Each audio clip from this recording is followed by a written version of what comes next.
Now, Carmelo Anthony had did a sit down with Paul George, and he spoke about the famous banana boat situation and why wasn't he down there in South Beach with LeBron James and D Wade. And in this segment, Melo will imply that he would be regulated to being the third option. Keep in mind, LeBron James and Dwayne Wade started constructing this idea around 2008, and Melo by that time already had numerous playoff appearances, and he made his way into the Western Conference Finals. That is the conundrum of Carmelo Anthony, his success in the earlier portion of his career. You could make a very well argument that he was Rookie of the Year over LeBron James, leading his team to the NBA playoffs, as they very similar to Cleveland, haven't experienced any playoff success, and it was also done in a tougher division. So Melo, his first few years in, made the playoffs each season, while it took LeBron James 3 to 4 years to get there. But when it comes to winning championships, that's something completely different. And Melo, even in that prime form in 2010, would have been the third option to D Wade and LeBron James. That is 100% correct. But he spoke on it. You guys check it out, and every once in a while, I'll check in. Man, we gotta ask about the infamous banana boat crew. Oh, shit. You, D Wade, Bron, CP. Was there any moment of y'all ever teaming up? Or was there conversations of y'all ever teaming up somewhere in the league? Between y'all banana? Us four? Yeah, y'all four. Before the Big Three, the Miami Big Three, it was talks about me and Bron, like, because we were out of me, him, and D Wade. Like, it was me and him close, and D Wade was kind of like, and then it was like me and D Wade close, and then Bron and D Wade was close, but we never was like all three, like locked in until we started going and getting old, you know what I mean? And then we had like experiences, played on the, world championship team, and I think that's when it kind of really started to like blossom. And I think it was because we lost together. We felt the same pain, we felt the same sentiment, so that brought us all three together. But they wasn't all in the same place. That's the difference. Melo had experienced consistent success. D Wade had experienced the pinnacle of success really early on, followed by a lot of playoff losses and not being able to get over a certain hump. LeBron James, on the other hand, experienced earlier failures in Cleveland, not even making the playoffs. And of course, due to his talents, experienced great success, being one of the top seeded teams in the East, but that did have a conundrum attached to it. He was out there in Cleveland, couldn't quite recruit free agents. The Cavs barely were able to muster guys like Antoine Jameson and Larry Hughes, but they really couldn't land a big fish. So all three of these guys were in different places around this time.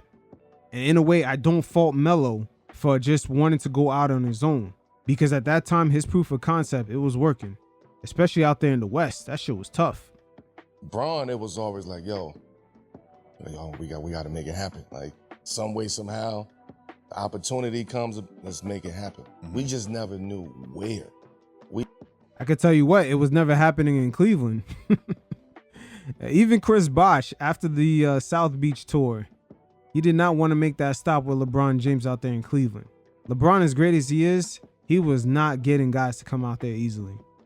You know what I mean? Like, we could around with each other, but where? And you going to New York? Like, I ain't going to Cleveland, nigga. Like, you coming to Denver? Like, I ain't going to Cleveland, chick. So it was just like, as friends and like competitors growing up together, it's like, yeah, we want to, I would love to play with PG on this team. Right. You know what I mean? Kel on this team, but that was always like a what if being Bron. Right. Then the conversation got serious after like 06, 07, 08 with the Big Three. So they were supposed to go, it was supposed to be Bosh and Wade, and then me and Bron, like going somewhere. We just couldn't find out where. And we wanted it to be New York. You know what I'm saying? Somewhere. Or Chicago. Chicago was in the fold. Okay. With you and Bron? Me and Bron. But I was like, if we gonna find a place, then let it be go to Chicago. Like, I'm in Denver, you in Cleveland, free agency hit, let's try to make it work. They couldn't make that happen. I didn't know at the time of the collective bargaining agreement, again, I wasn't as educated on the game on the business of the game, on the business of the sport. So I didn't understand contracts and 3 years, 5 years, you know what I mean? That lockout. I knew a little bit, but I wasn't really business savvy enough to understand what was about to happen. So in my situation, I was in Denver. We was in the playoffs every year. We was 50 plus wins. Like we was building something in Denver. So I didn't want to leave. So why take a 3-year deal? No, I'm locked into this 5-year deal. And that's always been the crux of Carmelo Anthony. His peers, D Wade and LeBron, always made sacrifices to win when it came to not only their long-term deals, but willing to take a pay cut to leave breathing room to construct a proper team to go after a championship. And it's understandable that Melo was hesitant right then and there around 2007, 2008. But later on into his career, he continuously made the same mistake, especially re-signing with the New York Knicks in 2014 for the full max.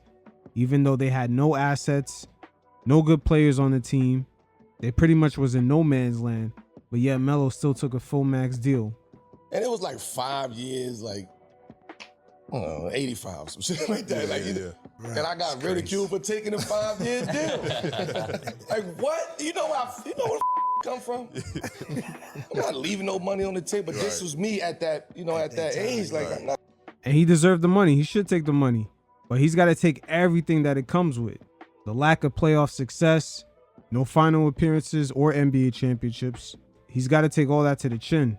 No money on the table. But This was me at that, at that age. Like, I'm not leaving no money on the table. Yeah. I'm happy. I'm winning. I'm in Denver. We building something. Right. We got new powder blue uniforms. Like, we popping out here. That's right. Right? So I don't want to leave this to go do something that I might regret later down the line. And also at that time, I wasn't ready to go partner and team up with nobody. Mm-hmm. That was not a standard back then. If you were the captain of your team, you were expected to go up against the other team's captain, not join up. What LeBron James did in 2010 by joining the Miami Heat, it shifted the whole paradigm of the league. Now it's the norm for players to go partner up with each other. And now, in order to weave out that shift, the league instituted CBA rules that make it real hard for teams to ever construct what they had down in South Beach in 2010. Because I was building my own in Denver. Mm-hmm. So to leave my own team up with somebody, it wouldn't have worked. Because we were all young and and we all going down our own path. So I'm over here. Like, whatever y'all gonna do, y'all gonna do.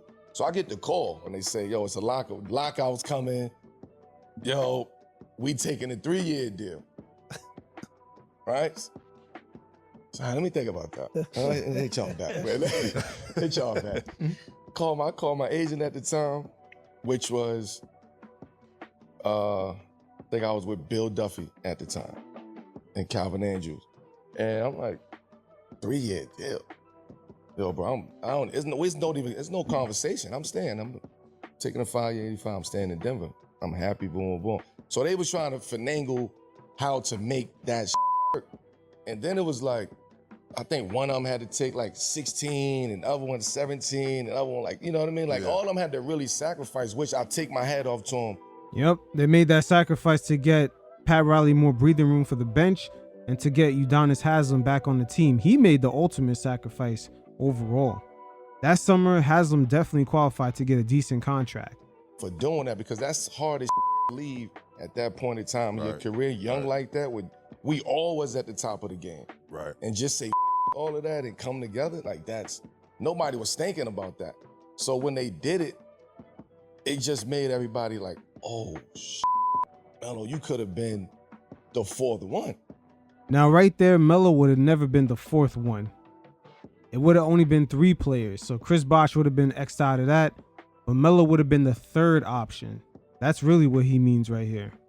His play style is great for the regular season, but when you're going for championships, especially where the Miami Heat in those times played defense, I believe they had a stretch where they won over 25 plus games in a row. Those guys were playing some immaculate defense, and that's an aspect to Carmelo's game that he would really have to improve on. And best believe Pat Riley would have been on his ass about fully being in shape. There's very key sacrifices superstar players have to make when they want to get to that championship level. Now, and I'm going to keep it a buck. Imagine me at 23 years old, 24 years old, being the fourth option on the team when I'm leading my team every single year. Like, I'm finding my way in this league. Right. And you want me to leave that and go be a fourth option? I believe he would have been age 25, 26. So it's not that far-fetched of taking a pay cut to try to win now, because you are beginning to hit the latter part of your prime.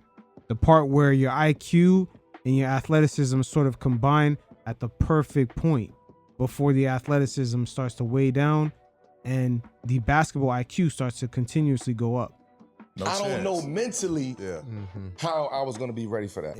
And mentally, he had the same issue by the time he was in Oklahoma City, not wanting to come off the bench.